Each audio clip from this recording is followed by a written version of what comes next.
saying it as I'm standing here. If the Lord asked me to stop ministry now, I stand by the God of heaven. I'm speaking. I know that they are recording this. I will never carry a mic again till Jesus comes. I love him more than ministry. I love him more than titles. Don't allow men clap you out of the will of God. You must sustain the grace and the hunger. Please hear me. I'm talking. This is not preaching. This is not. I'm speaking from the. Sometimes when we see people who God has dropped his hand upon them, sometimes we need to be open like this to say these things so you will get it. Don't let fame can be deceptive. People can clap their hands. When I was coming in, thank God for your wonderful protocol people. I saw everybody running around and some of you were holding cameras. I said,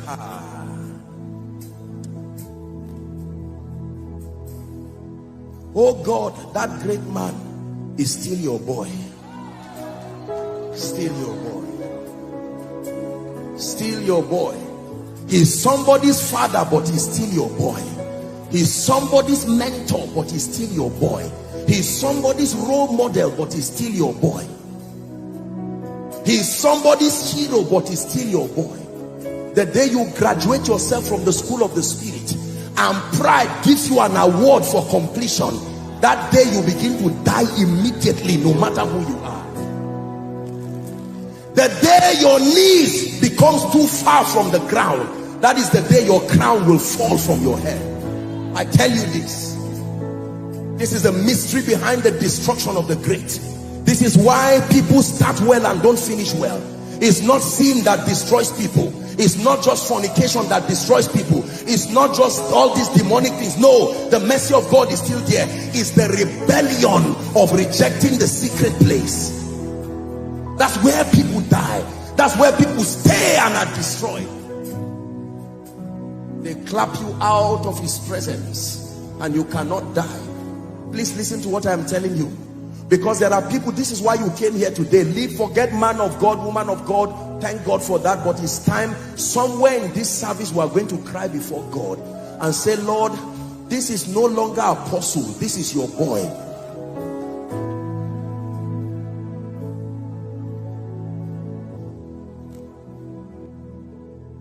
Are we together?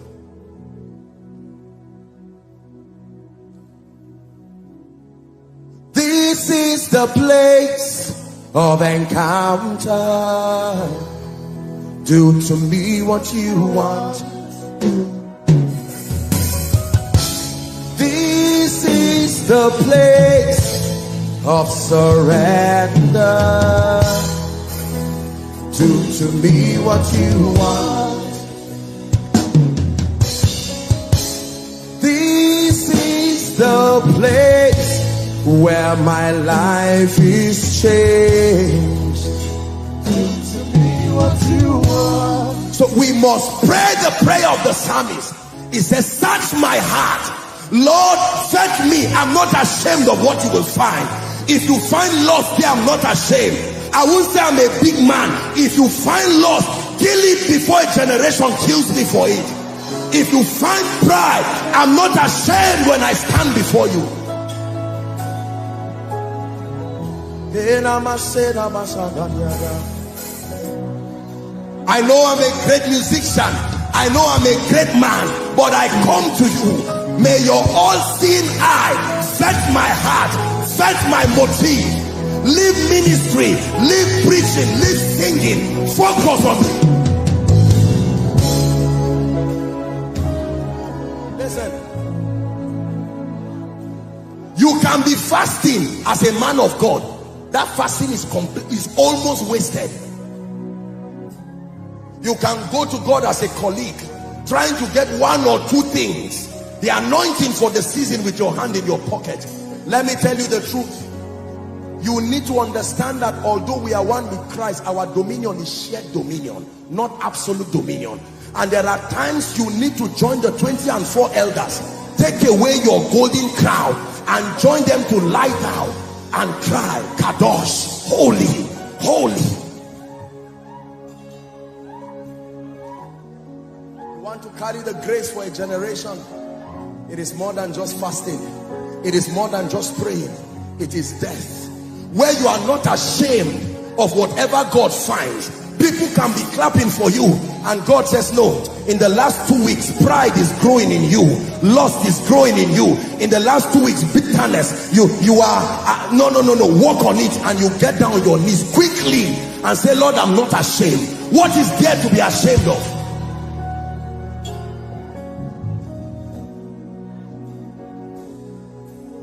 I beseech thee, brethren, by the mercies of God, that ye offer your bodies a living sacrifice. It was Apostle John who was teaching us in 1 John chapter 2. He started from verse 15 and he said, love not the world. Look up, please. Neither the things that are in the world. Love not the world. He's teaching us friendship with God. And he says, love not the world. He says, neither the things that are in the world. He says, if any man love the world, the love of the Father is not in him. That word is the word eros. Is an affinity that can distract your passion. The jealousy of God necessitates that he becomes the object of your passion, alone and at all times. Love not the world. The cosmos has a seduction to it. Money has a seduction to it. Fame has a seduction to it. Are we together? Every good thing has a seductive component to it. And it is only death that can immune you, especially in the generation that we live. Please hear what? Don't pretend you are not hearing me. Oh, this is the voice of God. If you want to last, if you want to stand strong, you must forget about some of this paraphernalia of ministry and be true with God and be true to God and say, help me. Don't forget the ignorant. The people will talk about you and say things. Don't mind them, leave them. Do your business with God. Because when you are tried like that refiner's fire, then you will come out with a dimension of grace and glory that people will look and say, from whence cometh this? And God will say, this is what I can make out of men who die. See, let me tell you this. Please look up. There are 3 levels of anointings, and I think I should just digress a bit to share this. We'll find somewhere to pray. Number 1, there is the anointing that comes upon you as a believer. The Bible lets us know that there is an anointing that indwells a believer on account of his being grafted into Christ. Are we together now? Yes. Number 2, there is the anointing that comes upon you on account